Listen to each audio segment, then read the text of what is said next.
దయ్యం యేసును పరీక్షించింది. 2 నిమిషాల పిల్లల కథ. తెలుగు స్క్రిప్ట్.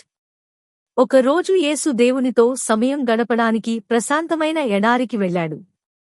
అక్కడ ఎక్కడ చూసినా ఇసుక మాత్రమే కనిపించింది. సూర్యుడు ప్రకాశంగా వెలుగుతున్నాడు.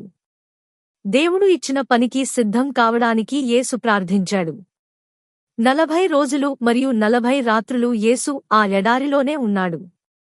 అతను నిరంతరం ప్రార్థిస్తూ దేవునిపై పూర్తిగా విశ్వాసం పెట్టుకున్నాడు. కాని చాలా రోజులుగా ఆహారం తినకపోవడంతో యేసుకు చాలా ఆకలి వేసింది.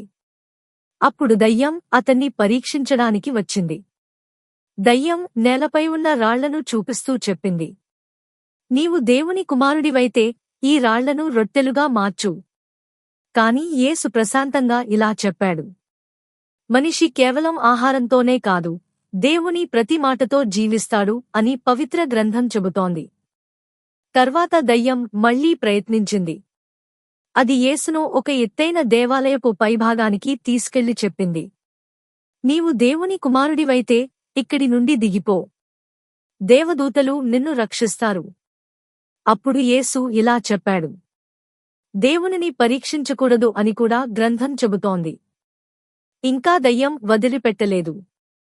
అది యేసును ఒక ఎత్తైన కొండపైకి తీసుకెళ్లి ప్రపంచంలోని అందమైన రాజ్యాలను చూపించింది. తర్వాత అది చెప్పింది, నీవు నన్ను నమస్కరిస్తే ఈ అన్నింటినీ నేను నీకు ఇస్తాను. అప్పుడు యేసు ధైర్యంగా చెప్పాడు, నా దగ్గర నుండి వెళ్ళిపో. మనం ఆరాధించవలసింది ఒక్క దేవునినే అని గ్రంథం చెబుతోంది. అది విన్న వెంటనే దయ్యం అక్కడి నుండి వెళ్ళిపోయింది.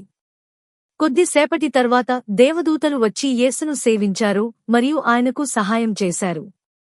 ఆ రోజు యేసు మనకు ఒక గొప్ప పాఠం నేర్పాడు. తప్పు పనులు చేయమని ఎవరైనా ప్రలోభపెట్టినా మనం సరైనదాన్ని ఎంచుకోవచ్చు.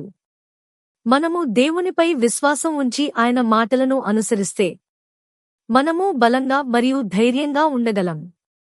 ఇదే ఈ కథ చెప్పే అందమైన సందేశం.